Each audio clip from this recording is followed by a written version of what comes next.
Hello everyone, welcome to next vlog. मैं हूं जोजो विली और आप लोगों के लिए लेकर आए एक और नया व्लॉग जिसके अंदर आज हम बात करने वाले हैं निसान मैग्नाइट EZ शिफ्ट के बारे में। सो AMT ट्रांसमिशन चलता कैसा है, क्या सारा का सारा फील है, फ्यूचरिस्टिक लोडेड गाड़ी जो है उसमें क्या सारे टेक्निकल चीज़ें हमको अच्छी लगी या बुरी लगी, या क्या चीज़ें इंप्रूव हो सकती है और क्या चीज़ें ऑलरेडी बहुत अमेजिंग है, इन सारी चीज़ों के ऊपर बात करेंगे। मगर उससे पहले अगर आप मेरे चैनल पर नए हो तो चैनल सब्सक्राइब करें, वीडियो को लाइक करें, कमेंट बॉक्स में बताएं कि अगला व्लॉग कौन सा बनाए। सेम टाइम अगर आपको भी इस गाड़ी का एक्सपीरियंस लेना है तो अपने नियरेस्ट जो भी निसान डीलर है वहाँ पे जाओ, गाड़ी को चलाओ और अपने लिए एक अमेजिंग कार लो। तो आइए वीडियो को शुरू करते हैं और लेकर चलते हैं आपको इस कार के डिटेल्ड ड्राइव एक्सपीरियंस पे। सो दोस्तों, पेश करते हैं निसान मैग्नाइट EZ शिफ्ट। सबसे पहले शुरू करते हैं चाबी से। कुछ इस प्रकार की चाबी मिलती है, बहुत क्यूट सी की है जिसके अंदर लॉक अनलॉक के यहाँ बटन मिलता है और उसके साथ ही बहुत खूबसूरत सा निसान का लोगो। अब सबसे पहले शुरू करते हैं फ्रंट से। सो जब आप फ्रंट में देखते हैं तो बहुत खूबसूरत आपको निसान का लोगो देखने को मिलता है। इस गाड़ी के अंदर 360 कैमरा मॉड्यूल है। सो फ्रंट में जब आप देखते हैं तो यहाँ पर आपको एक 360 कैमरा दिख रहा होता है। बहुत ही ज़्यादा खूबसूरत और फ्यूचरिस्टिक लुक है। सबसे बड़ी बात जो मुझे इस कार की लगी वो ये लगी कि एक तो देखो, निसान को हम जानते हैं Nissan petrol, Nissan GTR, skyline की वजह से इंडिया में जो है सिर्फ ये वाली गाड़ी आपके पास अवेलेबल है। तो आप ये सोचिए, पूरी ब्रांड सिर्फ एक सिंगल प्रोडक्ट को लेकर बैठी है। और जो मुझे इस गाड़ी को देखकर फील करके समझ में आया वो ये था कि जो मिडिल क्लास लोग जो बेसिक अपने लिए एक अच्छी कार देख रहे हैं, जो रिलायबल भी हो, निसान की जो रिलायबिलिटी हो, सारी चीज़ें आपको मिल रही हो मगर बजट फ्रेंडली हो, तो कार के अंदर कई सारी चीज़ें मुझे ऐसी लगी जो कि बजट फ्रेंडली के साथ ही कार को थोड़ा सा और ज़्यादा, एक कहते हैं ना फ्यूचरिस्टिक लोडेड कार, वैसी बना रही है। फ्रंट के अंदर खूबसूरत आपको ग्रिल देखने को मिलती है, जैसे आप साइड में देखते हैं वैसे ही आपको LED हेडलैम्प मिलते हैं। अच्छे खूबसूरत लैंप है, कैसी इनकी रोशनी है। वीडियो को जब तक आप लास्ट तक देखोगे तो हम इन लाइटों के बारे में रात को भी बात कर रहे होंगे। सो यही हमारी कोशिश है कि हम डिटेल्ड पूरी की पूरी चीज़ें बात करें। ऊपर की तरफ आई बटन में प्लेलिस्ट है निसान की, वहाँ पर इन वेरियंट्स का प्रॉपर वॉक अराउंड है। आज सिर्फ हम ड्राइव करेंगे। नीचे की तरफ यहाँ DRL आती है और उसी के साथ में नीचे की तरफ आपको LED में ही यहाँ पर फॉग लैम्प मिल रहे होते हैं। जैसे आप साइड में देखते हैं वैसे ही यहाँ पर आगे आपको डिस्क ब्रेक मिलते हैं। अगर मैं टायर साइज की बात करूँ तो 195/60 R16 के आपको टायर मिल रहे होते हैं। जैसे आप पीछे की तरफ देखोगे वैसे ही यहाँ पर आपको ड्रम ब्रेक मिल रहे होते हैं। ये तो रही साइड प्रोफाइल, कुछ इस प्रकार से आपको गाड़ी दिख रही है। डुअल टोन के अंदर ये हमारे पास में टॉप मॉडल है जिसके अंदर आपको यहाँ पर रिक्वेस्ट सेंसर मिल रहा होता है और उसी के साथ में यहाँ पर निसान मैग्नाइट की ब्रांडिंग देखने को मिलती है। अच्छे खासे बड़े ORVM है। कैसे ORVM की विजिबिलिटी है अभी हम चलाएंगे तो उसके ऊपर बात करेंगे। नीचे की तरफ यहाँ 360 कैमरा मॉड्यूल मिलता है। जैसे पीछे की तरफ आते हो वैसे ही कुछ इस प्रकार का आपको रेयर लुक देखने को मिलता है, जिसमें आपको रेयर में वाइपर भी मिलता है, उसके साथ में रेयर में डिफॉगर मिलता है। ऊपर की तरफ शार्क फिन एंटीना, जिसके साथ में बहुत ही खूबसूरत यहाँ पर आपको स्पॉइलर मिलता है जिसपे हाई माउंटेड स्टॉप लैंप है। जैसे नीचे की तरफ देखते हो वैसे मैग्नाइट की कुछ इस प्रकार की ब्रांडिंग देखने को मिलती है।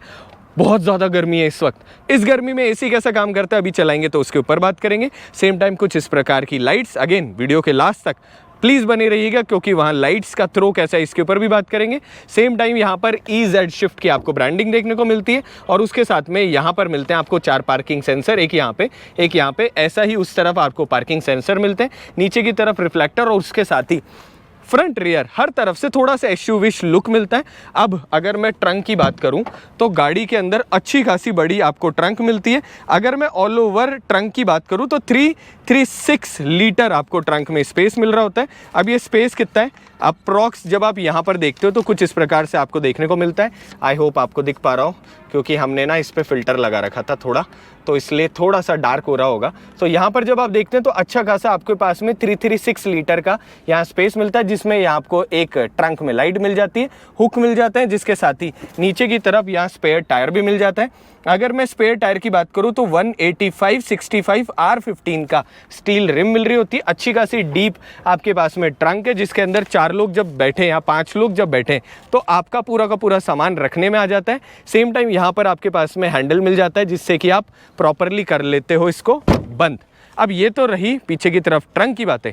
अब हम क्या करते हैं, अब सबसे पहले चलते हैं ड्राइवर साइड, गाड़ी को चलाना शुरू करते हैं और एक एक सारे के सारे पर्सपेक्टिव के बारे में बात करते हैं। मगर अगर आप भी ऐसा कोई भी कंटेंट मिस नहीं करना चाहते तो प्लीज़ बेल आइकन को दबा दीजिएगा ताकि जितने भी अपकमिंग आपके पास में वीडियोज़ हैं उनके नोटिफिकेशन आपको मिलती जाए। बहुत ज़्यादा धूप है तो इसलिए मेरी आंखें थोड़ी सी ऐसे वाली हो रही है। सो वापस इस तरफ आ जाते हैं। अगर मैं फ्यूल टैंक की बात करूं तो 40 लीटर का आपको फ्यूल टैंक मिल रहा होता है। अगर मैं ऑल ओवर इंजन स्पेसिफिकेशन की बात करूं, अभी इंजन बे भी दिखा देंगे आपको, तो ये 1 लीटर पेट्रोल इंजन आपको मिलता है नॉन टर्बो, जो कि 72 PS पावर जनरेट करता है और उसके साथ ही 96 Nm टॉर्क जनरेट करता है। 5 गियर AMT ट्रांसमिशन है। सो चलेगी कैसी अभी थोड़ी देर में बात करेंगे। और ट्रक वाले भाई साहब यार कितने बड़े ट्रक हैं। सो अलग से हम ट्रक्स के ऊपर, सारी गाड़ियों के ऊपर व्लॉग बनाते हैं, तो आप हमें कमेंट करिएगा कि आपको कौन सी गाड़ी के ऊपर व्लॉग देखना है। हम हर व्हीकल के ऊपर आप लोगों के लिए डिटेल्ड में वीडियो लेकर आएंगे और यही हमारी सबसे बड़ी पावर है कि आप लोगों के लिए हम ऐसा कंटेंट लेकर आते रहें, आप हमारा सपोर्ट करते रहो। इससे ज़्यादा क्या चाहिए। तो आइए शुरू करते हैं निसान मैग्नाइट AMT चलाना। सो दोस्तों अब चलते हैं गाड़ी चलाना। सबसे पहले यहाँ पर आपको रिक्वेस्ट सेंसर मिलता है जिससे कि आप गाड़ी लॉक या अनलॉक भी कर सकते हो। सो थोड़ा सा टाइम लगता है। जैसे आप अंदर की तरफ देखोगे वैसे ही यहाँ सॉफ्ट टच मटेरियल है लॉक अनलॉक करने के लिए। मतलब अगर आपको अपना पर्सनल डोर खोलना हो तो यहाँ से आपके पास कुछ इस प्रकार का मैकेनिज्म मिलता है। सारे के सारे पावर विंडो स्विचेस मिलते हैं जिसके साथ ORVM सेट करने का ऑप्शन है। सेम टाइम यहाँ पर आप सीट ऊपर और नीचे अपने हिसाब से एडजस्ट कर सकते हो। तो हम यहाँ से इसको पूरी तरह ऊपर की तरफ सीट कर लेते हैं जहाँ पर भी हम चाहते हैं। अगर ऊपर नीचे हाइट जो भी आपकी उस हिसाब से आप एडजस्ट कर लेते हो। सेम टाइम आज के हमारे को पायलट से मिला देते हैं। सो वेदांग हमारे साथ में, पहले वाले व्लॉग्स में आप वेदांग को देख चुके हो। अब सबसे पहले नीचे की तरफ यहाँ पर हमारे पास में एक्सेलेरेटर ब्रेक मिलता है जिसके साथ ही बहुत क्यूट सा डेड पैडल मिल जाता है। अच्छा खासा नीचे की तरफ स्पेस है। Same time fuel tank open करने के लिए यहाँ पर आपके पास एक अलग से बटन मिल जाता है। अब बंद करते हैं और सबसे पहले गाड़ी चलाना शुरू करते हैं। सो ये वी गो,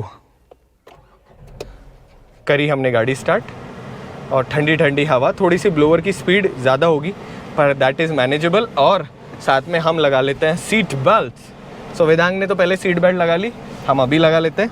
अब दोस्तों सबसे पहले शुरू करते हैं ऑल ओवर स्टीयरिंग से। सो बहुत ही ज़्यादा खूबसूरत आपके पास में स्टीयरिंग मिलता है। यहाँ से आपका स्टीयरिंग रैप्ड है जिसकी वजह से बहुत ही ज़्यादा गुड फील मिल रही होती है। इस तरफ फ्रंट जो स्क्रीन है आपके पास में, यहाँ 7 इंच की स्क्रीन मिलती है जिसके लिए यहाँ पर बटन मिल जाते हैं। इस तरफ आपके पास 8 इंच की स्क्रीन मिलती है। एंड्रॉयड ऑटो, एप्पल कारप्ले दोनों के दोनों इसके अंदर आपको मिल रहे होते हैं। अगर मैं ऑल ओवर अंदर से बैठकर विजिबिलिटी की बात करूँ तो आपको हल्का सा SUV-ish यहाँ से फील आ रहा होता है। सेम टाइम AC वेंट जो है वो भी ऊपर की तरफ है। सो अच्छी खासी बड़ी साइज़ के आपको AC वेंट्स मिलती है और उसके साथ ही उनका प्लेसमेंट ऊपर है जिसकी वजह से आपकी जो विजिबिलिटी के हिसाब से भी आप कहीं भी ब्लॉक नहीं हो, मगर ऑल ओवर ठंडी ठंडी हवा ज़्यादा आसानी से आ रही होती है। कार बहुत ही ज़्यादा मिनिमलिस्टिक चीज़ों पे बेस्ड है। बीचों बीच निसान की ब्रांडिंग, उसके साथ ही हम जो पावर विंडो स्विच है आपको ड्राइवर साइड ऑटो मिलता है, बाकी सारे के सारे मैनुअल मिलते हैं। सेम टाइम गाड़ी में जब छोटे बच्चे बैठे तो आप इस बटन को दबा दें जिसके बाद में पीछे वाली पावर विंडो स्विच काम नहीं कर रही होती और वापस इसको बंद कर देते हैं। 1 टच वापस ऊपर की तरफ। ORVM आप यहाँ से एडजस्ट कर सकते हैं। इस बटन को इस तरफ दबाएं और ये जो जॉयस्टिक जैसा आपके पास पैटर्न है बटन का, इससे आप ORVM सेट कर ले। अगर मैं बात करूँ ORVM की, अच्छी खासी साइज़ आपकी मिलती है यहाँ पे ORVM की। सेम टाइम अगर आपको फोल्ड करना है तो इस बटन की मदद से आप प्रेस करके इनको इलेक्ट्रिकली फोल्ड या अनफोल्ड कर सकते हो, जो कि शहर की पार्किंग में थोड़ा सा ज़्यादा फ़ायदेमंद है। अगर मैं IRVM की बात करूँ तो आपके पास में नॉर्मल रियर व्यू मिरर है जो कि ऑटो नहीं है, मैनुअली है और उसकी साइज़ थोड़ी सी कॉम्पैक्ट है। मुझे ऐसा लगता है कि निसान आईविश ये थोड़ा सा बड़ा होता ना तो मतलब थोड़ा सा अच्छा रहता। अब इसके भी कोई प्रॉब्लम नहीं है, आराम से आपकी विजिबिलिटी है, उसमें कोई प्रॉब्लम नहीं, पर थोड़ा बड़ा की आदत पड़ी हुई है। ऊपर की तरफ यहाँ पर हमारे पास सनशेड है जिसके अंदर यहाँ पर आपके पास टिकट होल्डर मिल जाता है। इस तरफ हमारे पास जो माइक है उसका प्लेसमेंट है। सेम टाइम नीचे की तरफ यहाँ पर आपके पास में स्टीयरिंग जो है वो टेलीस्कोपिक नहीं मिलता, सिर्फ टिल्ट एडजस्ट मिलता है, मगर टिल्ट मिलना भी बहुत बड़ी बात है। और जिस कीमत में ये कार आ रही है उसके अंदर जो भी फीचर हैं वो नॉर्मल से ज़्यादा है। इस तरफ हमारे पास बेसिक जो सोर्सेज हैं इसके बटन मिल जाते हैं। अब हम क्या करते हैं, सारे बटन जो हैं इसके बारे में बेसिक जान लेते हैं। इस तरफ हमारे पास हेडलाइट लेवलाइजर है जब भी गाड़ी में ज़्यादा सामान भरें तो अपनी लाइट को आप एडजस्ट कर सकते हो, ऊपर और नीचे अपने हिसाब से। इलेक्ट्रिकल है। सेम टाइम यहाँ पर आपके पास ट्रैक्शन कंट्रोल का बटन मिलता है, कुछ इस प्रकार का आपके पास बहुत ही खूबसूरत यहाँ पैटर्न मिलता है। सो ऑल ओवर प्लास्टिक की मैं बात करूँ तो डिसेंट है, बहुत बुरा भी नहीं है तो बहुत अच्छा भी नहीं है, पर दिखने में ये जो पैटर्न है ये एक अच्छी क्वालिटी है। मगर मैं मतलब आउट ऑफ 10 दूँ तो मैं इसे 7.5 दूंगा, 7 दे दूंगा, 7 के हिसाब का है। मगर ऐसा नहीं है कि ओ माय गॉड क्या क्वालिटी है, पर ठीक है, दैट इज़ मैनेजेबल। सबसे बड़ा जो गोल होता है ना गाइज, वो यही होता है कि जिस कॉस्ट में आपको गाड़ी मिल रही होती है ना, आपको उसी हिसाब से उस गाड़ी को जज करना चाहिए कि जितना पे कर रहे हो उसके हिसाब से क्या वैल्यू वो रखती है। अब सबसे पहले इस स्क्रीन के बारे में थोड़ी सी बातें कर लेते हैं। लाइट ऑफ है। अब यहाँ पर आपके पास में फ्यूल गेज मिल रहा होता है, जिसके साथ ही यहाँ पर कुछ इस प्रकार का आपको डिजिटल के अंदर मीटर दिख रहा होता है, बीचों बीच किलोमीटर आर के अंदर स्पीड, इस तरफ हमारा टेम्परेचर। सेम टाइम इस प्रकार का आपको हैंड ब्रेक मिलता है। सो अब हैंड ब्रेक हटाते ही वहाँ पर रेड लाइट वाली चली गई। सेम टाइम इस गाड़ी के अंदर ये जो आपके पास बटन है, ये बुक है, इस बुक को आप दबाओगे तो यहाँ पर मेन्यू चेंज हो रहा होता है। अभी हमारी गाड़ी की फ्यूल एफिशिएंसी क्या है इसके बारे में ये बात कर रहा होता है। नीचे की तरफ जब आप चलते हो तो यहाँ पर फ्यूल एफिशिएंसी का ग्राफ आता है। जो बेस्ट फ्यूल एफिशिएंसी अभी निकली है वो 16.6 किलोमीटर लीटर निकली है, जैसे कि आप देख सकते हैं। और कंपनी का क्लेम है कि 19.9 तक का माइलेज दे सकती है। अब 16.6 हम निकाल पाए क्योंकि हम थोड़ी सी गाड़ी गंदी भी चला लेते हैं कभी कभार। और उसके साथ ही जैसे आप आगे की तरफ देखते हो वैसे ही कुछ इस प्रकार से आपके पास ट्रिप मीटर आता है, जिसके अंदर बाकी सारी की सारी चीज़ें आपको यहाँ पर देखने को मिलती है। ट्रिप ए, ट्रिप बी, और उसके साथ में टायर प्रेशर मॉनिटरिंग है। ऑल्दो क्या प्रेशर एग्जैक्ट नहीं दिखाता, पर हमारी गाड़ी कुछ देर पहले पंचर हुई थी। यहाँ पर आपके पास स्टॉप का साइन भी आता है और उसके साथ ही आपको पता चल जाता है कि कौन सा टायर पंचर है। साथ ही के अंदर दोस्तों जैसे ही आप वापस इस बटन को दबाते हैं तो यहाँ पर दबाने के साथ ही यहाँ पर आपके पास में सर्विस इंटरवल और बाकी सारी चीज़ें दिखा रही होती है।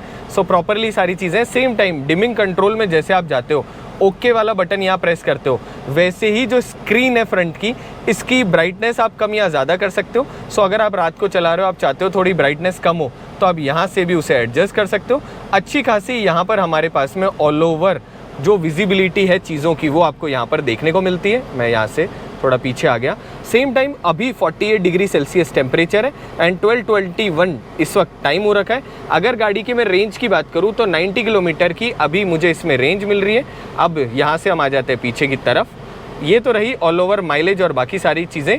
अगर मैं यहाँ देखूँ तो ट्रिप ए, ट्रिप बी, इस बटन को टॉगल करके कर सकते हो। जैसे आप इस तरफ देखते हो वैसे सोर्स आपको क्या प्ले करना है, रेडियो वगैरह, वो आप यहाँ से सेट कर सकते हो। कॉल उठाना काटना हो यहाँ से कर सकते हो। मोड या फिर नेक्स्ट, अगर मोड में मतलब आपको अगर नेक्स्ट और प्रीवियस ट्रैक करना है तो आप यहाँ से कर सकते हो। और यहाँ से प्लस और माइनस करके आप म्यूज़िक का जो लेवल है वो कम या ज़्यादा कर सकते हो। बिलीव मी गाइज, जिस हिसाब से गाड़ी है उस हिसाब से इसका म्यूज़िक बहुत अच्छा है। जितने भी म्यूज़िक लवर है उनको किसी को भी साउंड में कुछ भी अपग्रेड करने की ज़रूरत नहीं पड़ेगी, जो कि एक बहुत अच्छी चीज़ है। तो ये तो रहा ऑल ओवर फील। अब हम क्या करते हैं, इस कार को चलाना शुरू करते हैं, और ताकि हम आपको बता सकें कि AMT हर गियर में आपकी अप्रॉक्सीमेटली किस स्पीड में जा रही है।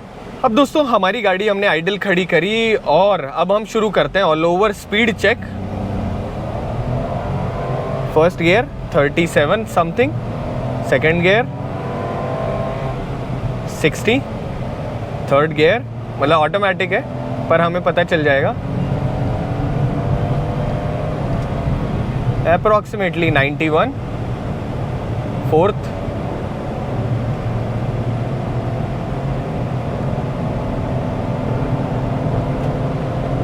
वन 116। अब हल्का सा हम स्लो कर लेते हैं। नाइस। सो स्टेबिलिटी भी हमने चेक कर ली। सामने की तरफ क्या रोड कंस्ट्रक्शन का काम हो रहा है तो यहाँ हम हल्की सी स्लो कर लेंगे, पर till now things are super amazing. So दोस्तों अब हम करते हैं speed check. So here we go. First gear 38, second gear 60,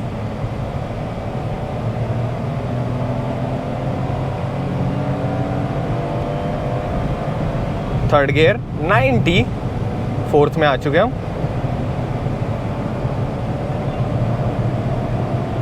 fourth में कितने पे शिफ्ट करेगी,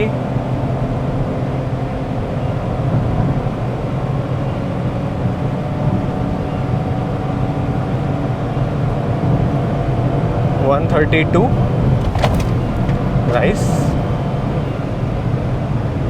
फिफ्थ के अंदर 130 to 133 पे शिफ्ट करा है गाड़ी ने।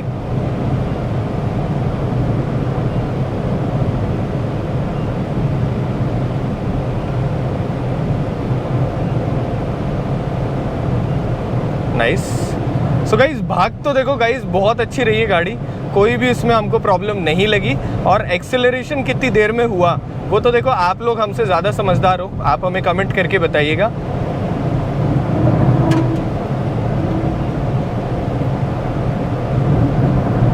One 141 top speed, 143, 145, 46। So 146 is nice. अगर आप रोड पे चलाओगे तो 146 से तेज़ तो क्या ही चलाओगे। सो क्या एक्सेलरेशन था, कितनी देर में हुआ, ये तो आप हमें कमेंट करके बताइएगा। एक्सेलरेशन की अगर मैं बात करूँ तो AMT जो है ना वो बिल्कुल ऐसे खींच के गियर चेंज कर रही होती है। सो अगर आपको थोड़ा सा और ज़्यादा पेपीनेस चाहिए तो आप ऑटोमेटिक के अंदर जो मैग्नाइट का CVT ट्रांसमिशन है वो भी मैंने चलाया, मुझे कहीं ना कहीं इससे ज़्यादा स्मूथ गियर शिफ्ट लगे। मगर कॉस्ट के हिसाब से और कई लोगों को जो बजट फ्रेंडली ऑटोमेटिक चाहिए उसके हिसाब से मुझे ये वाला वेरिएंट ज़्यादा अच्छा लगा। और ठीक है 16.5 का जो माइलेज है वो भी एक डिसेंट माइलेज है। सेम टाइम ऑल ओवर अगर मैं फील की बात करूँ तो फील इज़ सुपर नाइस। यहाँ से विजिबिलिटी जो है ऑल ओवर वो भी अच्छी, ऑल दो पिलर मोटा है मगर क्योंकि गाड़ी को 4 स्टार रेटिंग आपकी मिली है ग्लोबल एनकैप में, तो मुझे ऐसे लगता है कि सेफ्टी भी एक बहुत बड़ा फैक्टर है गाड़ी के अंदर। सेम टाइम यहाँ पर आपको कुछ इस प्रकार की लाइट्स मिल जाती है। और अगर मैं इस तरफ बात करूँ तो आपको एंड्रॉयड ऑटो, एप्पल कारप्ले दोनों वायरलेस मिलते हैं। सो 8 इंच की जो स्क्रीन है इसके फीचर्स के ऊपर बात कर लेते हैं। सो स्पीड में कैसी गाड़ी चली वो तो हमने बात कर ली, इधर की तरफ भी बात करते हैं। मगर उससे पहले मुझे लगता है वेदांत कोई चीज़ मिस कर रहे हैं, वो कर रहे हैं हम ऑल ओवर ब्रेकिंग टेस्ट। तो एक काम करते हैं, आप हल्का सा कैमरा पकड़ो और यहाँ पर रख लो। अब मैं क्या करता हूँ, मैं इस गाड़ी को 100 अप्रॉक्सीमेटली टच कराता हूँ, जिसके बाद में 100 पे टच कराने के बाद पूरे ब्रेक अप्लाई करते हैं। तो 100 पर हम आए, आर यू रेडी? पकड़ के बैठना, 100 एंड पूरे ब्रेक 0। सो दो चीज़ें बहुत अच्छी हुई। पहला, जैसे ही हमने ब्रेकिंग करी वैसे ही हुआ क्या कि गाड़ी के अंदर दोनों हैज़ार्ड लाइट जो है वो काम करी, जो कि एक बहुत इंपॉर्टेंट चीज़ थी। और उसके साथ ही ABS EBD गाड़ी को जो स्टेबिलिटी कंट्रोल है वो इतना ज़्यादा अमेजिंग था कि गाड़ी थोड़ा भी इधर उधर नहीं हिली। सो दोस्तों आई होप आपको टॉप स्पीड और उसके साथ में ब्रेकिंग जो है वो अच्छी लगी हो। हमने गाड़ी रोक ली ताकि हमने सोचा बाकी चीज़ों के ऊपर भी बात करें। जैसे आप इस तरफ देखते हैं वैसे ही आपके पास लाइट के कंट्रोल्स मिलते हैं, अच्छे खासे स्मूथ फॉग लैंप और लाइट्स के कंट्रोल्स है। लेफ्ट की तरफ जब आप देखते हैं तो यहाँ पर आपके पास फ्रंट और रेयर वाइपर के कंट्रोल्स मिलते हैं। जब आप देखते हैं तो ये स्क्रीन आपको हल्की सी ड्राइवर ओरिएंटेड देखने को मिलेगी, जिसमें इस वक्त एंड्रॉयड ऑटो, एप्पल कारप्ले जो है वो चल रहा है। मतलब इस वक्त इसके अंदर एंड्रॉयड ऑटो चल रहा है। जैसे आप जाएंगे वैसे ही कैमरा का आपके पास डेडिकेटेड बटन है, जिससे कि ऑल ओवर 360 कैमरा जो है इसकी आपको विजिबिलिटी दिख जाती है प्रॉपर तरीके से। सेम टाइम जब आप यहाँ देखते हैं तो आपके पास में रियर जो कैमरा है इसकी विजिबिलिटी दिखती है। स्टीयरिंग के साथ घुमाने पर यहाँ जो गाइडिंग लाइन्स है वो चेंज नहीं होती, बिल्कुल वैसी की वैसी रहती है। और ये जो स्क्रीन है इसकी आप बेसिकली कॉन्ट्रास्ट, ब्राइटनेस वगैरह जो है वो अपने हिसाब से आप चेंज कर सकते हो। Ensure it safe before manoeuvring. So ये आपको बोल रहा है कि भैया इधर उधर घुमाने से पहले एक बार चेक कर लो। अगर मैं ऑल ओवर बात करूँ कैमरा क्वालिटी की तो डिसेंट क्वालिटी है। अभी धूप के हिसाब से जो दिख रहा है वो बड़ा डिसेंट है। रात को कैसी विजिबिलिटी दिखती है वो रात को बात करेंगे। कोने पर यहाँ टच में ही आपके पास बटन है जिससे कि स्क्रीन जो है यहाँ से वो बंद हो जाती है कुछ इस प्रकार से। एंड सेम टाइम मतलब यहाँ से आप इसे लॉन्ग प्रेस करके रखते हैं तो यहाँ से बंद हो जाती है। एंड सेम टाइम पर यहाँ से प्लस और माइनस करके ऑडियो कम या ज़्यादा कर सकते हैं। अगर आपको होम पर जाना है तो होम पर आप यहाँ से आ जाते हैं। अब जब आप होम पे देखेंगे तो यहाँ पर आपके पास मोड है, क्या टाइम है वो लिखा हुआ है। फ़ोन का जो नेटवर्क है वो दिख रहा है। यहाँ से रेडियो अच्छा फ्लूडिक स्क्रीन है। यहाँ से मैंने इसको करा, रुको यार अब ये कॉपीराइट ना आ जाए, ये चेक करना पड़ेगा अलग से। यहाँ से आपके पास रेडियो चल जाता है। साथ के अंदर अगर आप मीडिया डायरेक्ट कनेक्ट करना चाहें USB के थ्रू तो आप यहाँ से कर सकते हैं। फ़ोन कनेक्ट आप यहाँ से, और उसी के साथ में यहाँ से हम बैक आ जाते हैं भैया हमारी पर्सनल इन्फॉर्मेशन। सो यहाँ से हम पीछे की तरफ आ गए। सेम टाइम यहाँ ड्राइविंग इको जो है ये आपके पास आता है, जिसके अंदर ऑल ओवर जिसके अंदर आपके पास एक्सेलरेशन, बाकी सारी चीज़ें यहाँ पर लिखी हुई है। आपको क्या इको स्कोर मिला है, ट्रिप रिपोर्ट और वो सारी की सारी चीज़ें। स्क्रीन डिसेंट है, कई बार इसके अंदर जैसे कहते हैं ना धीरे धीरे, उतनी ज़्यादा इफेक्टिव नहीं है, पर हाँ ठीक है, इट्स ओके। तो यहाँ पर एवरेज कंजप्शन क्या है, एवरेज स्पीड क्या है, वो सारी चीज़ें लिखी हुई है। इको कोचिंग के अंदर आपको लिखा हुआ है कि आपको कितने पॉइंट्स मिलते हैं। हालांकि इसको हम सारे लोग बार बार काम में नहीं लेते। अब जैसे आप पीछे की तरफ आते हो वैसे आप सेटिंग्स में आ जाते हो। सेटिंग में आते ही आपके पास में वॉल्यूम, यहाँ पर स्पीड के हिसाब से आप क्या वॉल्यूम रखना चाहते हो वो है। लाउडनेस हम इसे ऑन कर देते हैं। सेम टाइम पर ऑल ओवर म्यूज़िक आप कहाँ पर चाहते हैं वो यहाँ से सेट हो जाता है। साउंड में जाके यहाँ से आप बेसिकली क्या नेविगेशन वगैरह के लिए साउंड रखना चाहते हैं वो आप यहाँ से सेट कर लेते हैं। एंड जैसे आप डिस्प्ले में जाते हैं वैसे ही ब्राइटनेस कैसी चाहते हैं डिस्प्ले की वो आप चेंज कर सकते हैं। डे लाइट मोड को हमने ऑटो कर रखा है। Same time AC information on है। सेम टाइम जो आस पड़ोस में जो दिखने वाला कैमरा है इसे आप यहाँ से देख सकते हैं। यहाँ से हम पीछे की तरफ आ जाते हैं और उसके साथ ही यहाँ पर आपके पास बेसिक चीज़ें हैं। अब डिवाइस में जैसे आप जाते हैं, डिवाइस मैनेजर, ब्लूटूथ ऑप्शंस, ये सारी चीज़ें आपको यहाँ दिखने को मिलती है।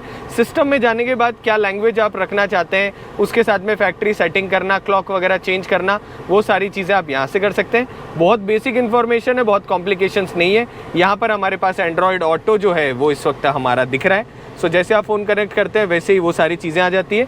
सेम टाइम नीचे की तरफ यहाँ हमारे पास बटन है जिसके अंदर आप रेयर डिफॉगर ऑन कर सकते हो, hazard light switch. Same time गाड़ी को लॉक अनलॉक करने का बटन मैक्सिमम यहाँ पर आ रहा होता है, मगर इस गाड़ी में आपको बटन यहाँ पर मिल रहा होता है। नीचे की तरफ AC कंट्रोल्स है, ऑटोमेटिक क्लाइमेट कंट्रोल आपको मिल रहा होता है। यहाँ से आप मोड सेट कर सकते हैं जहाँ पर भी रखना चाहते हैं। सेम टाइम बीच वाले से क्या टेम्परेचर आप सेट करना चाहते हैं वो।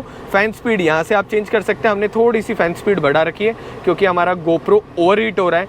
एंड दोस्तों बिलीव मी यार, GoPro ने ना दिमाग ख़राब कर रखा होता है, इतना ज़्यादा गर्म होता है ना, 15 मिनट में ही बिना बैटरी के हमने जो पावर बैंक से इसे कनेक्ट कर रखा उसमें भी ऑफ हो जाता है, सोचो ज़रा।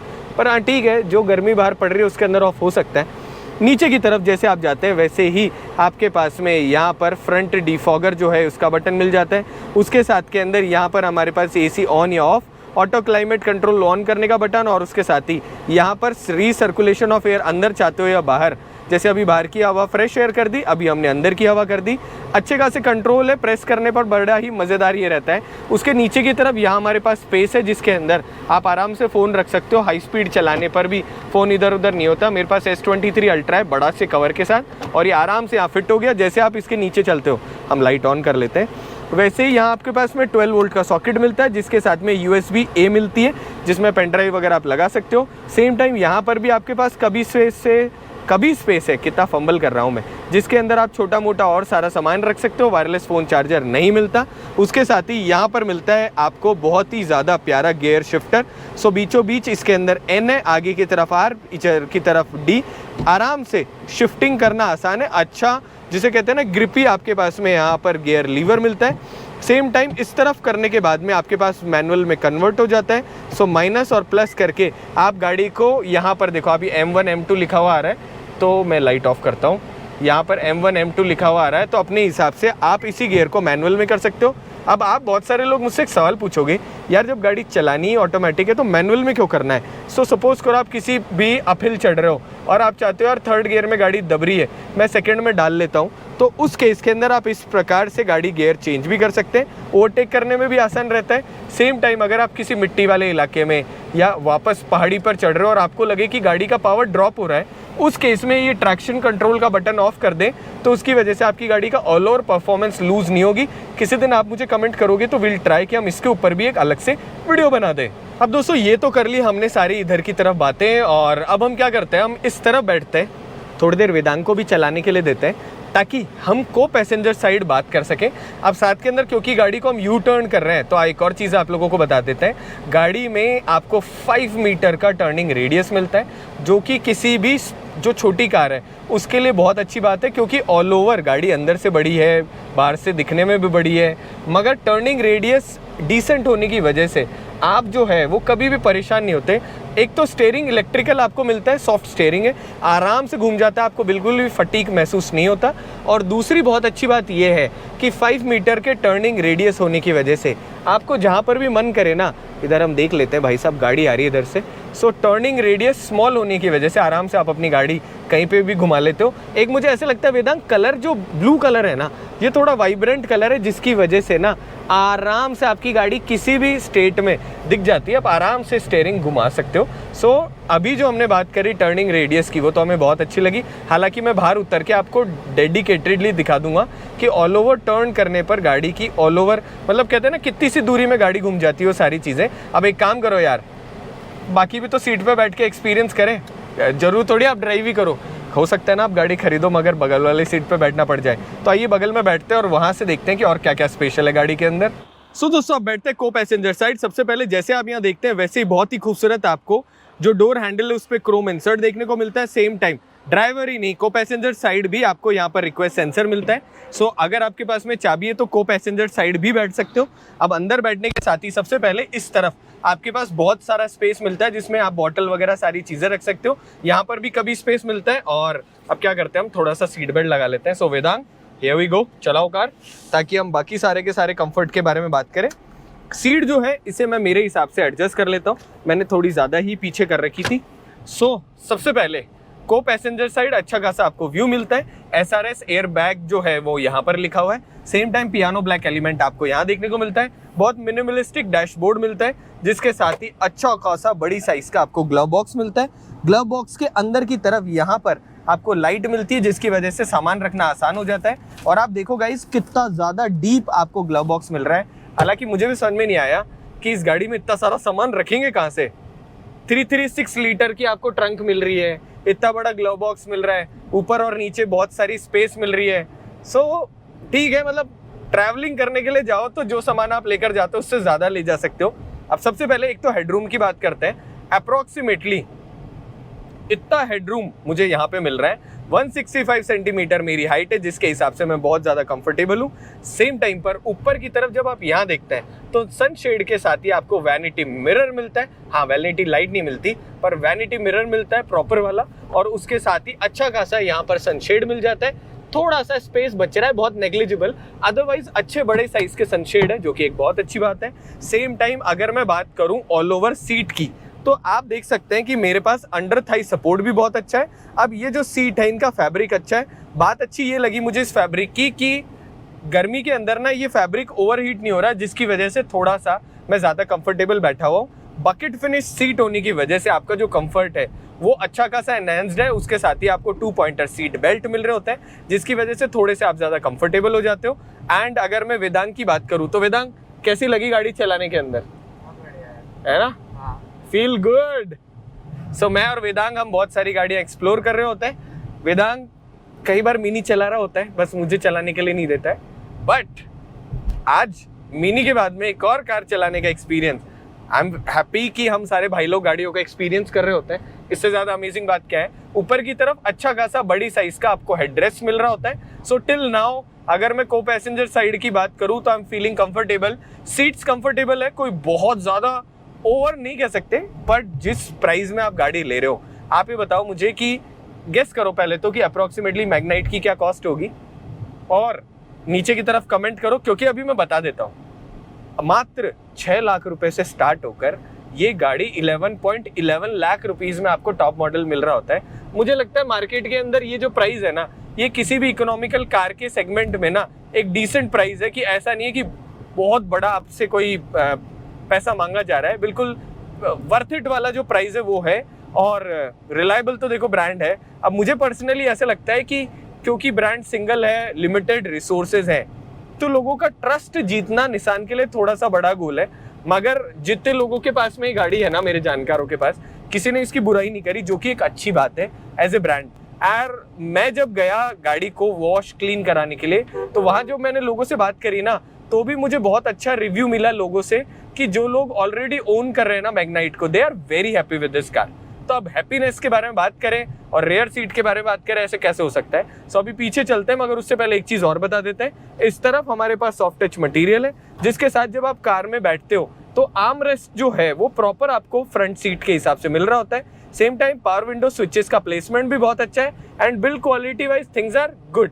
सो दोस्तों घनघोर धूप में हम चलते हैं पीछे की तरफ। सबसे पहले एक तो दरवाज़ा जो है स्टेप्स में खुल रहा होता है, तो बहुत ज़्यादा ट्रैफिक अगर हो तो जहाँ पर भी आप खोल के रोकोगे बिल्कुल वहीं पर वो रह जाएगा। अब चलते हैं अंदर की तरफ। इन ग्रेस में हमको कोई प्रॉब्लम नहीं है, आराम से आप अंदर की तरफ बैठ जाते हो। कोने पर आपके पास बहुत सारा स्पेस है बॉटल्स वगैरह को रखने के लिए। सेम टाइम यहाँ पर फ्रंट की तरह ही कुछ इस प्रकार का सिल्वर आपको इंसर्ट मिलता है, जिससे थोड़ा सा प्रीमियमनेस दिख रही होती है। अंदर की तरफ बैठते ही यहाँ पर आपको सॉफ्ट टच मटेरियल, जिसके साथ ही यहाँ पर आपके पास में मिलता है अच्छा खासा मैगजीन होल्डर में स्पेस। अगर मैं सीटिंग की बात करूं तो मेरे पास अच्छा खासा स्पेस है। फ्रंट सीट हमने बहुत पीछे कर रखी थी, उसके हिसाब से पीछे की तरफ भी मैं बहुत ज़्यादा कंफर्टेबल हूं। सेम टाइम यहाँ पर हमारे पास जो एसी वेंट मिलती है, रेयर में एसी वेंट होने की वजह से ज़िंदगी थोड़ी सी आसान हो जाती है। अब मैं पीछे से एक दो चीज़ें और बताता हूँ। वो ये है कि एक तो आपके पास में फ्रंट सीट के हिसाब से यहाँ एक हैंडरेस्ट मिलता है, मगर ये हैंडरेस्ट आगे पीछे नहीं होता।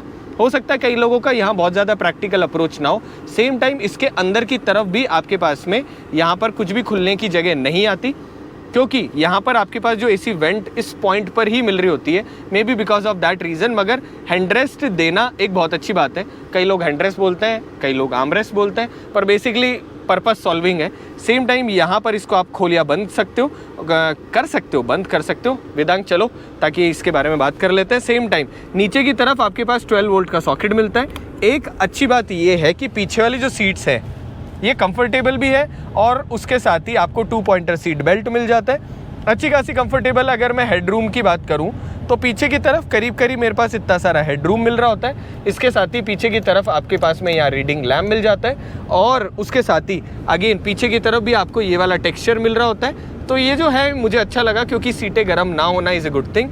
अब ऊपर की तरफ जब आप यहाँ देखते हो तो एक तो आपके पास में यहाँ पर पीछे की तरफ भी एक आर्म रेस्ट मिलता है, जिसके अंदर आप प्रॉपर कप्स रख सकते हो। उसके साथ यहाँ पर अपना फ़ोन वगैरह रख सकते हो, और यहाँ पर आपको मिल जाता है हेडरेस्ट। सेम टाइम पीछे वाली जो सीट है ये भी आपकी 60-40 में स्प्लिट होती है, तो इन केस अगर आपको बहुत ज़्यादा सामान रखना पड़े तो आप इस सीट को इस तरीके से फोल्ड कर सकते हो, ताकि और बहुत सारा सामान यहाँ पे आप कैरी कर ले। अगर लंबा सामान है तो ज़िंदगी थोड़ी सी आसान रहती है। इसके साथ ही पीछे की तरफ पार्सल ट्रे मिलती है, जिस पे अच्छा खासा आप सामान रख लेते हो। कोने पर छोटे ग्लासेस होने की वजह से ऑल ओवर जब आप यहाँ बैठते हो ना तो आपको क्लोस्ट्रोफोबिनेस बिल्कुल महसूस नहीं होती। You feel very comfortable. ये तो रही पीछे की बातें। अब अगर मैं जो सेंटर रो है वहाँ पे बैठता हूँ तो बाकी के कंपेयर में centre row is decent comfortable.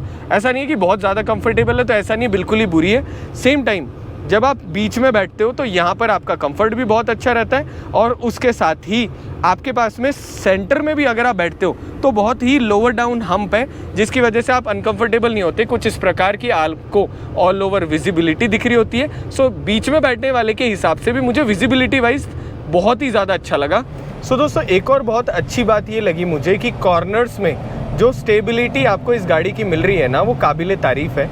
Although मैं एक्सपेक्ट नहीं करता एक कोई सी भी नॉर्मल कार से कि वो बहुत ज़्यादा ओवर स्टेबल होगी, पर टिल नाउ जो एक निसान ब्रांड का जो यूएसपी है ना, वो स्टेबिलिटी कंट्रोल तो नो डाउट इस गाड़ी में मिलता है, क्योंकि गाड़ी की कंट्रोलिंग अच्छी है। गाड़ी में वेट जो है वो भी ऐसा नहीं है कि बिल्कुल ही हल्की है। इस वजह से ऑल ओवर जो गुड फील फैक्टर है वो है। और मैं आपको बताता हूँ कि मेरा पर्सनल क्या ओपिनियन है, क्या सारी चीज़ें हैं जिसकी वजह से मुझे ऐसे लगा कि ये सारी की सारी गाड़ी की यूएसपी है। एक तो स्टीयरिंग सॉफ्ट होना, बहुत ज़्यादा कंफर्टेबल होना, बहुत अच्छी बात है। सेम टाइम गाड़ी के अंदर जितने भी टेक फीचर्स हैं वो सारे के सारे आपको बेसिक सारे लोडेड मिलते हैं। सिर्फ मुझे एक चीज़ की कमी लगी, एंड आई रियली विश कि निसान अगर आप मेरा वीडियो देख रहे हैं तो आप प्लीज़ इसमें आप अपकमिंग वेरिएंट में अपग्रेड कर सकते हैं। ये जो AMT में चला रहा हूँ ना, इसमें मुझे सम टाइम ऐसे फील हुआ कि आई रियली विश कि इस गाड़ी के अंदर ना अगर क्रूज़ कंट्रोल होता, तो जो लोग थोड़ी लंबी ड्राइव पर जाना प्रेफर करते हैं, ऑटोमेटिक ट्रांसमिशन दिया, स्मूथ ट्रांसमिशन है, बेसिक सारे आपके काम पूरे हो रहे हैं, गुड म्यूज़िक मिल रहा है, LED लाइट्स मिल रही है, तो यहाँ पे क्रूज़ कंट्रोल अगर आप दे देते तो लोगों की ज़िंदगी थोड़ी सी और आसान हो जाती, और उनको इस गाड़ी में कोई भी कमी, बेसिक कमी महसूस नहीं होती। बाकी तो देखो हर इंसान लालची होता है, उसको लगता है ये भी होता तो ये भी होता तो ये भी होता, मगर मुझे पर्सनली ऐसे लगा कि अपार्ट फ्रॉम क्रूज़ कंट्रोल अगर बेसिक नीड की बात करूँ ना, जो कि किसी भी फैमिली मैन को चाहिए होती है, वैसा सारी चीज़ें आपको मिल रही होती है। पीछे की तरफ फैमिली मैन के हिसाब से ही गाड़ी के अंदर आपको आइसोफिक्स सीट माउंट मिलता है, जिसके ऊपर छोटे बच्चों के हिसाब से आप आइसोफिक्स सीट लगाओ और कंफर्टेबली कहीं पर भी जाओ।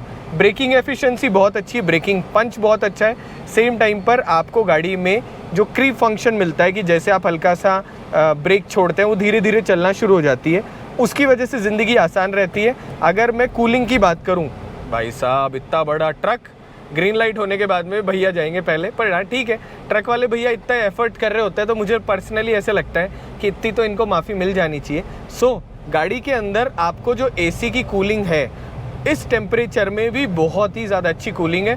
फ्रंट रियर होने की वजह से दोनों लोग जो ऑल ओवर केबिन है वो पूरी तरह ठंडा हो रहा होता है। और उसके अलावा म्यूज़िक जो है भाई साहब बहुत ही ज़्यादा अच्छा आपको इसमें म्यूज़िक मिल रहा होता है। 4 स्पीकर है, मगर क्या होता है जब भी आप किसी अन्य ब्रांड के स्पीकर किसी भी गाड़ी में देखते हो ना, तो आपको उतनी अच्छी क्वालिटी बेसिकली नहीं मिलती, मगर इस कार के अंदर आपको डिसेंट अच्छी क्वालिटी के आपको स्पीकर मिल जाते हैं। सो 4 स्पीकर, 2 ट्विटर मिलते हैं जिनका अच्छा खासा साउंड है। दरवाज़ों में आई रियली विश, अगर मैं आपको मेरे हिसाब से सजेस्ट करूं तो आई वुड रिकमेंड यू कि देखो सीट्स जो है वो भी बहुत कंफर्टेबल है, सीट का फैब्रिक अच्छा है, म्यूज़िक सिस्टम अच्छा है।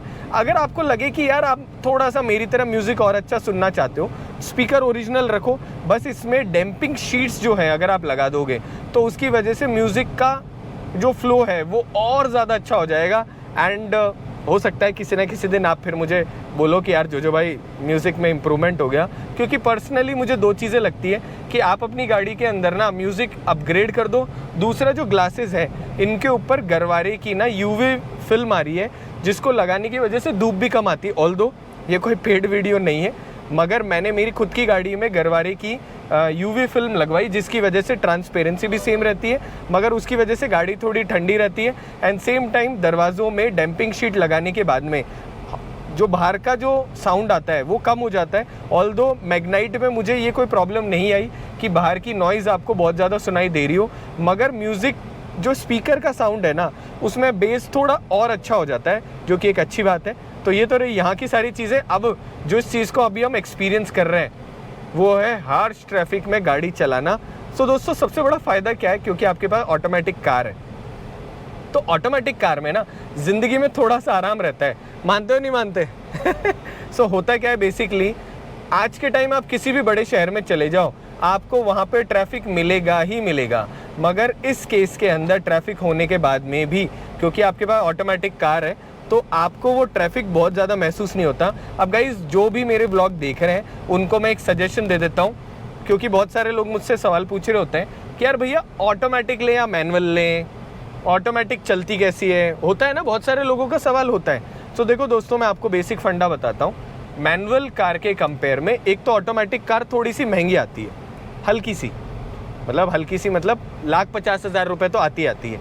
दूसरा फ़र्क जो है वो ये है कि ऑटोमेटिक कार का माइलेज मैनुअल के कंपेयर में थोड़ा कम आता है। ये तो रही वो वाली चीज़।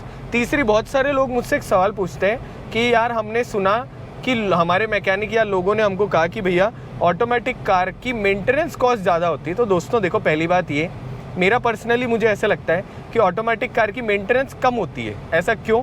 क्योंकि देखो मैनुअल में हर इंसान कैसे ही क्लच दबा ले, मगर वो उतना डिफाइन सही तरीके से रिफाइनमेंट के साथ नहीं दबाता।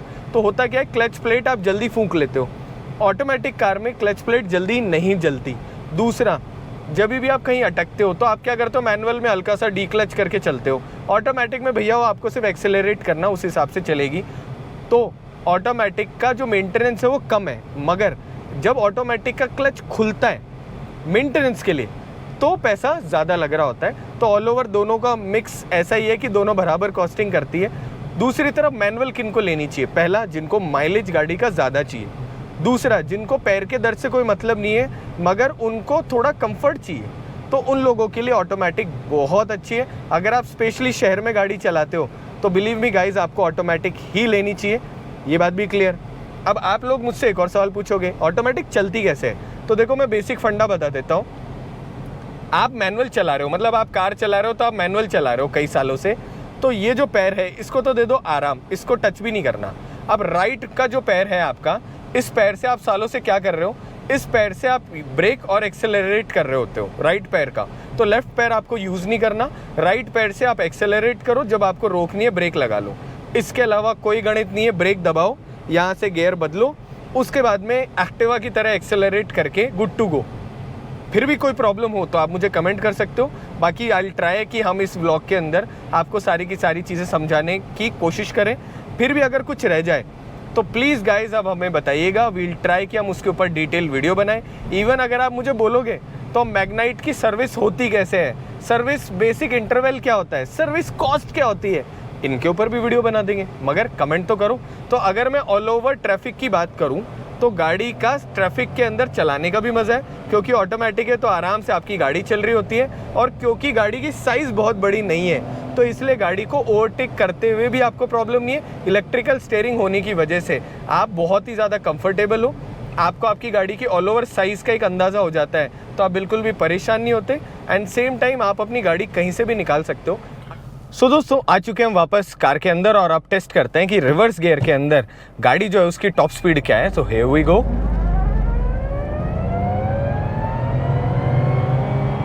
अप्रॉक्सीमेटली 45। नाइस। सो 45 की स्पीड में गाड़ी रिवर्स में जा रही होती है। और ये तो रहा यहाँ का टेस्ट। अब हम करते हैं नेक्स्ट टेस्ट, जिसके अंदर हम इसे नॉर्मल जो सैंड है उसमें भी चला के टेस्ट कर लेते हैं। सो अगर आप कभी भी मैग्नाइट ओनर है मगर आपको मिट्टी में भी चलानी पड़ जाए, इजी, कोई प्रॉब्लम नहीं है, आराम से आपकी मर्जी है वहाँ से आप इसको लेकर जा सकते हो। सामने की तरफ सर्कस का कैंपस लग रहा है। सो आराम से जो नॉर्मल मिट्टी है उसमें आपको कोई भी प्रॉब्लम नहीं आएगी। ऑल्दो अगर आपको कभी भी ऐसी प्रॉब्लम हो तो यहाँ से ट्रैक्शन कंट्रोल ऑफ कर दें। ट्रैक्शन कंट्रोल ऑफ करने के बाद में you are good to go, वापस आपका पेस सेम का सेम बना रहेगा।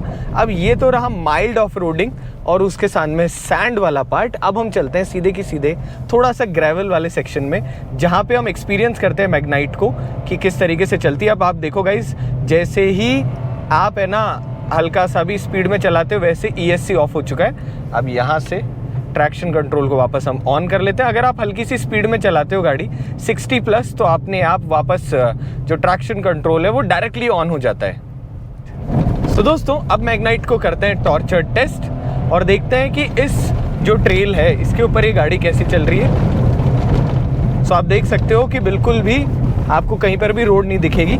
सो पहली चीज़, एक तो गाड़ी स्टेबल है, कहीं पर भी गाड़ी ने स्टेबिलिटी लूज़ नहीं करी।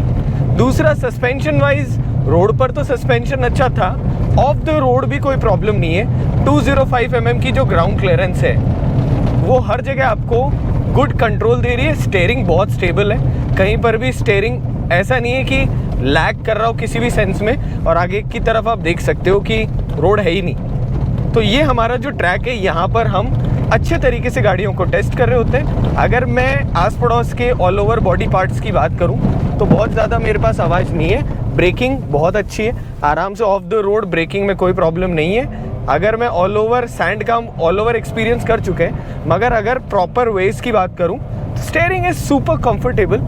अगर बात करें ऑल ओवर कंट्रोल की तो कहीं पर भी मुझे प्रॉब्लम नहीं हुई। हल्का सा गाड़ी में जो वेट है उसकी वजह से ना गाड़ी कहीं ना कहीं चिपक के चल रही होती है। Good control, nice. अब गाइज मैं आपको जो इसकी टर्निंग रेडियस है उसको भी यहाँ पर एक्सपीरियंस कराता हूँ। सो हम क्या करते हैं, यहाँ से हम ऑल ओवर एक टर्न लेते हैं ताकि हमको एक अंदाज़ा लग जाए कि गाड़ी की ऑल ओवर टर्निंग रेडियस क्या है। सो हमने पूरा स्टीयरिंग काट रखा है और हम धीरे धीरे गाड़ी को ऑल ओवर टर्न करते हैं ताकि एक हमें ऑल ओवर एक टर्निंग रेडियस का एक अंदाज़ा लग जाए। सो ये तो कुछ रहा यहाँ का। अब मैं आपको बाहर से दिखा देता हूँ अप्रॉक्सीमेटली। सो आदत पड़ जाती है यहाँ से ही अनलॉक करने की, पर बेसिकली यहाँ पर आपके पास बटन है अनलॉक करने के लिए। कुछ इतने से एरिया के अंदर आपकी गाड़ी आराम से घूम जाती है। All over wheels, all over looks, all over feel जो है वो कुछ ऐसा है जिसकी वजह से आपकी गाड़ी कहीं पर भी मात नहीं खाती। और कमेंट करके मुझे बताना कि ये हमारा जो एक्सपीरियंस है इस पूरे जोन का कैसा लगा। जैसे आप दरवाज़ा खोलते हो वैसे ही यहाँ पर आपके पास में इस तरीके से दिख रहा होता है, जो कि एक बहुत अच्छी चीज़ है। तो अगर एक भी डोर ओपन रहता है या ऐसी कोई भी कॉशन होती है वो अलग से आपको पता चल जाती है। सॉरी ये रहा यहाँ का एक्सपीरियंस। आप चलते हैं आगे की तरफ। सो ऑल्दो हमारी जो ऑफरोडिंग व्हीकल्स है वो बहुत अलग है, पर अगर किसी गाड़ी को टॉर्चर नहीं करा तो आपको कैसे पता चलेगा कि वो कितनी रिलायबल है इंडिया की हर एक सिचुएशन के लिए। सो हमने रोड पे तरीके से भी चलाया, टॉप स्पीड भी चेक करी, ब्रेकिंग भी चेक करी, और साथ के अंदर ऑफ द रोड किसी के गांव वगैरह में घर है और अगर वही इस कार को लेकर जाता है तो कैसी कंट्रोल होती है ये भी आप यहाँ से देख सकते हैं। बेहतरीन ऑटोमेटिक होकर कहीं पर भी आपको कोई प्रॉब्लम नहीं होती। और अब हम इसे चलाते हैं थोड़े से ग्रेवल पार्ट पे वापस। Good control, no doubt guys. 205 mm ground clearance कम नहीं होता। ये आपको हर तरीके से एक कॉन्फिडेंस दे रहा होता है कि अगर आप इसको लेकर किसी भी रोड पे चलोगे तो एटलीस्ट आपकी गाड़ी कहीं से टच नहीं होगी। थोड़ा सा आराम से चला लेते हैं। अब अगर इंक्लाइंड की बात करें तो भी कोई प्रॉब्लम नहीं है, आराम से आपकी गाड़ी बिना किसी प्रॉब्लम आराम से जारी होती है। Here we go। So tyre pressure पूरा है। अगर आप कभी भी ऐसे जोन में जाते हैं तो आप कोशिश करें कि हरदम टायर प्रेशर थोड़ा सा मिनिमम रखें, ताकि जो ऑल ओवर आपका एक्सपीरियंस है गाड़ी चलाने का वो थोड़ा सा अमेजिंग हो जाए। और आ चुके हैं हम हमारे एंडिंग पॉइंट पर। मगर एंडिंग पॉइंट पे बात करने से पहले अब जो अगली चीज़ के बारे में हम बात करेंगे वो है ऑल ओवर जितनी लाइट्स है गाड़ी के अंदर उनके कंट्रोल्स के बारे में, कि लाइट्स कैसी उनकी रोशनी है, कैसा वो फील देती है। सेम टाइम पर वील ट्राई कि हम जो बैक कैमरा उसका रात को बात करें कि नाइट के अंदर जो 360 कैमरा है उसका रेजोल्यूशन कैसा है। सेम टाइम कुछ चीज़ें ऐसी है जो मुझे बहुत ही ज़्यादा अमेजिंग लगी है। फॉर एग्जांपल ग्लास पे भी देखोगे तो यहाँ आपके पास पॉइंट बने हुए हैं कि अगर आप फास्टैग लगाना चाहो तो एग्जैक्ट उस लोकेशन पे लगा सकते हो। सो छोटी छोटी अटेंशन टू डिटेल जो चीज़ें हैं वो ही अमेजिंग बनाती है निसान की किसी भी प्रोडक्ट को। सो दोस्तों, अगर मैं ऑल ओवर लाइट्स की बात करूं तो सबसे पहले एक तो स्क्रीन की ब्राइटनेस बहुत प्रॉपर है।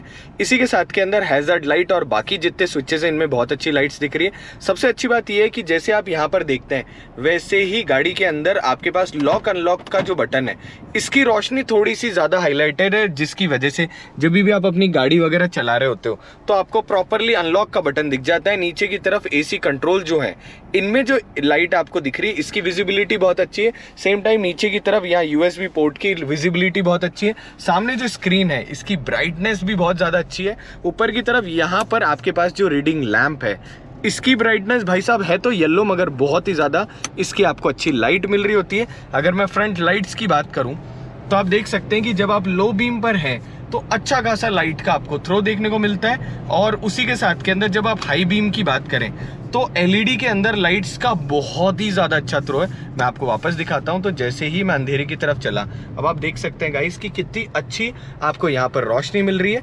और उसी के साथ ही जैसे आप हाई बीम करते हैं तो आप देख सकते हैं कि दूर तक जहाँ तक आपकी रेंज आपको दिख रही है वहाँ तक आपको प्रॉपरली लाइट दिख रही होती है। अब ये तो रही ये सारी चीज़ें। अब अगर मैं रिवर्स कैमरा की बात करूँ तो हम क्या करते हैं, हम यहीं पर ही गाड़ी हमारी टर्न कर लेते हैं। सो ये हमने गाड़ी रोकी, जैसे रिवर्स लगाया वैसे ही आपके पास में रिवर्स कैमरा जो है हालांकि बहुत ज़्यादा क्लियर नहीं है, मगर फिर भी रात को भी इसकी विजिबिलिटी जो है ना वो दिन जैसी की जैसी आपको मिल रही होती है। आराम से आप प्रिसाइजली अपनी गाड़ी को टर्न कर सकते हो। आप देख सकते हो कि बिना किसी प्रॉब्लम के आपको यहाँ पर प्रॉपर तरीके से विजिबिलिटी दिख रही होती है। और ऐसा नहीं है कि आप कहीं पर भी ना आपको किसी भी सेंस में कोई प्रॉब्लम हो। अब ये तो रही ऑल ओवर लाइट्स की बात। अब हम क्या करते हैं, हम बाहर की तरफ चल के आपको लाइट्स का जो थ्रो है वो भी दिखा देते हैं, ताकि ऑल ओवर कोई भी आपके पास कंफ्यूजन ना रहे। तो हमने हमारी गाड़ी रोकी, रोकने के बाद ही भाई साहब ब्रेकिंग बहुत अच्छी है गाड़ी की। यहाँ से हमने हैज़ार्ड लाइट ऑन कर दी, मेन लाइट जो है वो भी ऑन कर दी, तो फॉग लैम्प के साथ में सारी चीज़ें। अब मैं आपको बाहर की तरफ दिखाता हूँ। अब देखो यहाँ से आदत पड़ी हुई है कि हम हमारी गाड़ी जो है बाहर से खोल रहे होते हैं तो सबसे पहले ORVM पे कुछ इस प्रकार की आपको LED इंडिकेटर्स मिलते हैं। उसके साथ ही फ्रंट के अंदर जब आप देखते हैं तो कुछ इस प्रकार से आपको यहाँ पर जो इंडिकेटर्स है वो देखने को मिलते हैं, LED लाइट है। सेम टाइम फ्रंट जब आप लाइट देखते हैं तो आपके पास में रिफ्लेक्टर बेस और उसके साथ में प्रोजेक्टर बेस फ्रंट लैम्प मिलता है। तो आप ये सोचो इकोनॉमिकल कार में इतनी अच्छी लाइट्स मिलती है। सेम टाइम बहुत ही खूबसूरत यहाँ पे DRL और नीचे की तरफ बहुत क्यूट यहाँ पर आपके पास में फॉग लैम्प मिलते हैं। ऑल ओवर अगर मैं फ्रंट की बात करूँ तो कुछ इस प्रकार की आपको रोशनी देखने को मिलती है। कमेंट करके मुझे बताना कि लाइट्स का थ्रो आपको कैसा लगा। देखो दिन में तो गाड़ी बहुत खूबसूरत है ही, पर रात को भी बहुत अच्छी दिख रही है। सेम टाइम अगर मैं टेल लैंप्स की बात करूं तो आपके पास में कुछ इस प्रकार के हैलोजन बेस इंडिकेटर्स मिलते हैं और उसके साथ कुछ इस प्रकार की टेल लैंप की डिज़ाइन। सो कमेंट करके मुझे बताइएगा कि ऑल ओवर जो लाइट्स है इसकी विजिबिलिटी आपको कैसी लगी। सो दोस्तों अब आते हैं वीडियो के कंक्लूजन पर। सबसे पहले thank you so much Nissan India जिन्होंने हमें मौका दिया इस गाड़ी को एक्सपीरियंस करने का। एंड सेम टाइम कलर जो आप लोगों ने भेजा, this is super amazing colour. जब भी आप कहीं पर खड़े होते हो तो लोग आपसे बार बार पूछ रहे होते हैं कि यार भैया गाड़ी कौन सी है, कितने की मिलती है, बहुत महंगी होगी। दोस्तों मैं आप लोगों को बताना चाहूँगा कि निसान मैग्नाइट जो है इसकी नॉर्मल कार की कॉस्ट के कंपेयर में थोड़ी कम कॉस्ट है। अगर मैं all over feature fit finish की बात करूँ तो मैं 10 आउट ऑफ 7 देना चाहूँगा, क्योंकि जितना आप पे कर रहे हो उसके हिसाब से तो आप लोगों को ज़्यादा मिल रहा है। सेम टाइम गाड़ी के अंदर रिलायबल इंजन, निसान की जिसे कहते हैं ना टेक्नोलॉजिकली अपडेटेड कार, जिसको लेकर आप कहीं पर भी परेशान नहीं होंगे, और बहुत ज़्यादा स्पेशियस। अपने परिवार के साथ में आप ऐसी कार उसी कॉस्ट में ले सकते हैं जिसमें किसी और ब्रांड की कार थोड़ी महंगी आ रही होगी। उसमें आपको एप्पल कारप्ले मिल रहा है, एलईडी लाइट्स मिल रही है, बहुत बड़ा शेल मिल रहा है, 4 स्टार रेटिंग ग्लोबल एनकैप में जो गाड़ी है वो मिल रही है, और उसके साथ बहुत अच्छा म्यूज़िक सिस्टम मिल रहा है। अगर आप लोगों को भी इन सारी चीज़ों का एक्सपीरियंस करना हो तो अपने नियर बाय जो भी निसान डीलर है वहाँ पे जाओ। जयपुर के अंदर रोशन निसान है, आप वहाँ पर जाकर, डिस्क्रिप्शन में मैं इनका लिंक डाल दूंगा, वहाँ जाओ, गाड़ी को एक्सपीरियंस करो। बहुत सारे इसमें वेरिएंट्स आते हैं, अपने लिए जो भी आपके लिए फिट फिनिश वाली कार लगती है कि मुझे ज़्यादा टेक्नोलॉजी नहीं चाहिए मगर सस्ती कार चाहिए, तो आप बेस वेरिएंट ले सकते हैं। अगर आपको लगता है कि नहीं मुझे टेक एडवांस सारी चीज़ें चाहिए तो आप टॉप वेरिएंट भी ले सकते हैं। तो अब वीडियो को एंड करते हैं। Stay happy, stay healthy. मिलते हैं अगले व्लॉग के साथ। आई होप ये सारे व्लॉग्स आपको अच्छे लगे, और ऐसे ही प्यार देने के लिए बहुत बहुत शुक्रिया। मिलेंगे अगले वीडियो के साथ। तो वीडियो अगला कौन सा होगा ये तो आप हमें कमेंट करोगे, तभी हम आप लोगों को बताएंगे कि अगला वीडियो जो है वो आपके कौन से टॉपिक के ऊपर है। तब तक स्टे हैप्पी, स्टे हेल्दी। मिलते हैं अगले वीडियो के साथ। अपना ख्याल रखिएगा, हेलमेट लगाइएगा, सीट बेल्ट लगाइएगा, सेफ रहिएगा, और हमारे साथ कभी ना कभी किसी राइड पे जुड़िएगा। तब तक बाय बाय।